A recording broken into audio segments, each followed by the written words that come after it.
दोस्तों, ईरान और अमेरिका के बीच एक बार फिर से बैठक होगी। वो गुरुवार को जिनेवा में होगी, यानी कि अब से 24 घंटे बाद। लेकिन इजराइल को भरोसा हो चला है कि अगर यह बैठक फेल हुई तो अमेरिका का कुछ बिगड़े ना बिगड़े, वो तो युद्ध पोत लेकर भाग जाएगा, लेकिन इजराइल धुआं धुआं हो सकता है। इसलिए आज मैं आपको बड़ी खबर दिखाने जा रहा हूं, जहां एक तरफ ईरान ने अपने खूंखार ड्रोन न केवल तैनात किए बल्कि झोंकने शुरू कर दिए, बौछार शुरू कर दी है, तो वहीं दूसरी तरफ इजराइल ने F-22 फाइटर जेट, जो उसके खुद के नहीं है, अमेरिका के मंगाए कि हमें दे दो भैया हमारी रक्षा के लिए, तो वही कर्फ्यू लगा दिया है। क्योंकि 12 दिन का पिछले साल जून में हुआ ईरान के साथ संघर्ष भूल नहीं पाया है। उसे लगा था कि अमेरिका के हथियार है, अमेरिका का डिफेंस सिस्टम है, हम बच जाएंगे। लेकिन उसने देखा अमेरिका के डिफेंस सिस्टम ईरान की मिसाइल के सामने एक तरीके से कबाड़ साबित हो रहे थे। ऐसा नहीं कि टारगेट नहीं कर पा रहे थे, लेकिन उस लेवल पर नहीं। इसलिए उसने अब कर्फ्यू लगा दिया है, बंकर बनाने शुरू कर दिए। एक एक तस्वीर आज आपको दिखाऊंगा। इसके साथ साथ आपको दिखाऊंगा एक खबर निकल कर आई कि अमेरिका इस पूरे हमले में अगर विजेता के तौर पर निकलता है, जो कम ही उम्मीद है, तो वो अपने ऊपर लेगा, वरना वो इजराइल पर डालना चाहता है कि इजराइल की वजह से अमेरिका ने ईरान पर हमला किया। मैं नहीं कह रहा हूं, खबर दिखाऊंगा आपको। और भी कई महत्वपूर्ण खबरें हैं, जिसमें जिस युद्धपोत के सहारे वो ईरान को डराने की कोशिश कर रहा था, उसका इंटरनल सर्वे आया है, और ये सर्वे इजराइल की खुफिया एजेंसी ने किया। इसी के बाद कर्फ्यू लगाना पड़ा। दरअसल वो युद्धपोत सिर्फ 5 दिन तक ईरान की मिसाइलों को या ईरान को झेल सकता, उसके बाद उसे भागना पड़ेगा। जी हां, बहुत सारी खबरें हैं। नमस्कार, मैं हूं प्राज्वल गौतम और आप देख रहे हैं खबर चौक। आइए सबसे पहले शुरुआत इस खबर से। ये जरा वीडियो देखते चलिए। बेतहाशा ड्रोन्स नजर आ रहे होंगे। वैसे अगर इन ड्रोन्स के बारे में कभी भी यूक्रेनियन से पूछा जाए, यूक्रेन के लोगों से, यूक्रेन के से पूछा जाए, तो वो इन ड्रोन को देख के डर जाते हैं। वजह क्या है कि इस ड्रोन की सबसे ज्यादा चर्चा, इससे पहले ईरान के ड्रोन की चर्चा उतनी नहीं थी। रूस ने साल 2022 में जब पहला हमला यूक्रेन पर किया, तो तीसरे चौथे दिन ही रूस ने यूक्रेन की राजधानी पर कुछ ड्रोन छोड़ दिए थे। भारी तबाही यूक्रेन की राजधानी में देखने को मिली थी। बिजली व्यवस्था ठप, कई इमारतें बर्बाद। फिर जब आकलन किया गया तो पता लगा ये ड्रोन किसी और का नहीं, बल्कि ये ड्रोन है शाहिद ड्रोन। और शाहिद ड्रोन ईरान का ड्रोन रूस तक पहुंचा, उसने तबाही मचाई। वो बात अलग है, शुरुआत में ईरान ने मना किया मेरा ड्रोन नहीं, बाद में कहा हमारा ही ड्रोन था।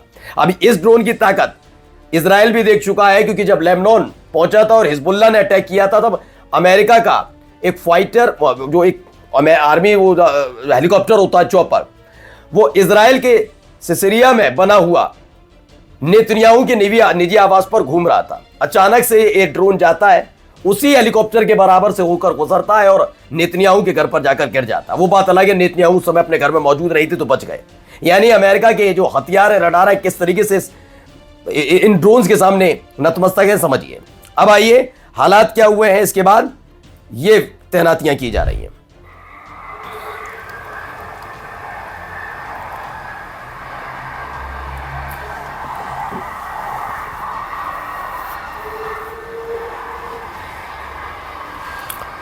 तो साउथ इजराइल के एयरबेस पर F-22 की तैनाती। रिपोर्ट्स के मुताबिक अमेरिकी ईरान बातचीत अगर सफल नहीं हुई तो युद्ध होगा ही होगा, यह माना जा रहा है। लेकिन ये युद्ध नहीं है, हमला होगा। हमले और युद्ध में अंतर है, क्योंकि युद्ध तब होता है जब दोनों तरफ से कुछ किया जाए। अमेरिका का मानना है कि हमला करो और भाग जाओ वाली रणनीति पर है। वो युद्धपोत उसका ज्यादा दिन खड़ा नहीं रह सकता, यह दावा खुफिया एजेंसी का है। अब न्यूज नेशन के एक रिपोर्टर वहां गए हुए हैं इजराइल। तेल अवीव की एक रिपोर्ट है, वसीम जैदी ने लिखा है। क्योंकि रिपोर्ट दूसरे चैनल की तो वो नहीं दिखा पाऊंगा, लेकिन तस्वीरें बस आपको दिखाता चल रहा हूं। रिपोर्टर साहब के पीछे देखिए, पूरी की पूरी दुकानें बंद हैं। इन्होंने जो दावा किया वो सब बता देता हूं। इसमें बताया ईरान से संभावित जंग से पहले इजराइल में खौफ का माहौल है। तेल अवीव और अन्य शहरों में अलर्ट जारी है। नागरिकों को बंकर और सुरक्षित स्थानों की जानकारी दी जा रही है। सेना हाई अलर्ट पर है। ग्राउंड रिपोर्ट में तेल अवीव से ये है, रिपोर्टर कह रहे हैं कि डर सबको लगता है, गला सबका सूखता है। लोग अनिश्चितता में हैं और हालात पर नजर बनाए हुए हैं। डर है कि कहीं अगर ये बातचीत फेल हुई और अमेरिका को कोई, ईरान ऐसे नहीं करेगा। अगर जो भी अब भी लोग सोच रहे हैं, कल जो बैठक हुई फेल हुई, तो ये नहीं कि ईरान हमला करने के लिए बैठा ना, हमला पहला अमेरिका को ही करना होगा। ये मैं आपको क्लियर कर देता हूं, हमला पहला अमेरिका ही करेगा। ईरान तो कह रहा, हम तो देख रहे हैं, हमने तो ना आपको बुलाया था, ना कोई लेना देना था, ना कोई बहुत दादागिरी आपकी झेल पाएंगे, हमारा कोई लेना देना नहीं। आप आई क्यों रहे हो? हमारे यहाँ दंगे, हम उस दंगे को रोकने की कोशिश कर रहे हैं, आप अपना युद्धपोत लेकर आ गए, हमारी छाती पर चढ़ने की कोशिश कर रहे हो। हमसे इस बात पर डरा के डील करो, वो नहीं। डील हो ना हो, आप जाओ मत जाओ, हमला मत करना और ना हमारे समुद्री क्षेत्र में आना, ना ईरान के आसपास भटकना, हमें नहीं मतलब। आप खड़े रहे तो 10 दिन 20 दिन 50 दिन साल भर 2 साल 50 साल 50 राष्ट्रपति बदल दें तब तक खड़े रहे तो हमें कोई फर्क नहीं है, लेकिन हमला हम नहीं कर रहे और ना हमला झेल पाएंगे। फिलहाल इजराइल इस बात को जानता है कि अमेरिका की गलती उसे भारी पड़ेगी। अब खबर क्या है, एक खबर निकलकर सामने आई है RT हिंदी की, एक ईरान पर हमले की जिम्मेदारी इजराइल पर डालना चाहता अमेरिका। एक ईरानी रक्षा सूत्र ने RT को बताया कि वॉशिंगटन सीधे युद्ध शुरू करने वाला देश कहलाने से बचने के लिए इजराइल को आगे कर सकता है। हालांकि रक्षा अधिकारियों ने चेतावनी दी कि तेहरान किसी भी हमले को पूर्ण पैमाने पर युद्ध मानेगा, भले ही प्रत्यक्ष दोषी कोई भी हो। उन्होंने खुल्लम खुल्ला हमारे टारगेट सेट है, हम आपको पहले ही बता चुके हैं टारगेट उनके सेट हैं। Target number 1 Israel, target number 1 Israel है, अमेरिका नहीं है।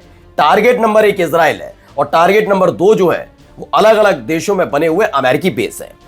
अब इसी बात से घबराया हुआ है, इसलिए इजराइल कर्फ्यू लगा रहा है कि भैया 12 दिन तो हमें तो लगा था अमेरिका के हथियारों से बच जाएंगे, लेकिन वो तो कबाड़ी साबित होते हमारे लिए, तो हम खुद अपनी सुरक्षा कर लें। अब देखिए रिपोर्ट निकल कर आई, ये वो युद्धपोत है ना, एक तो अब्राहम लिंकन है जो USS गेराल्ड R फोर्ड भेजा जा रहा है, जो मेडिटेरियन सी में जो पहुंच रहा है, जो जिसके नाम से डराया जा रहा है, दुनिया का सबसे बड़ा युद्धपोत माना जाता है। लेकिन इसमें रिपोर्ट क्या है, इजरायली खुफिया के मुताबिक, खुफिया सूत्रों के मुताबिक अनुमान लगाया गया है कि ईरान के खिलाफ अगर हवाई हमला भी किया जाए तो अमेरिकी क्षमता से 4 से 5 दिन से ज्यादा नहीं रह सकती। ये जो है, ये जो वॉर शिप है ना, ये ज्यादा दिन नहीं रुक सकता। 3 से 4 से 5 दिन बाद इसे वापस जाना होगा रसद लेने के लिए, यहां रसद पहुंचानी होगी। ये स्थिति बन जाएगी, ज्यादा दिन नहीं झेल सकता।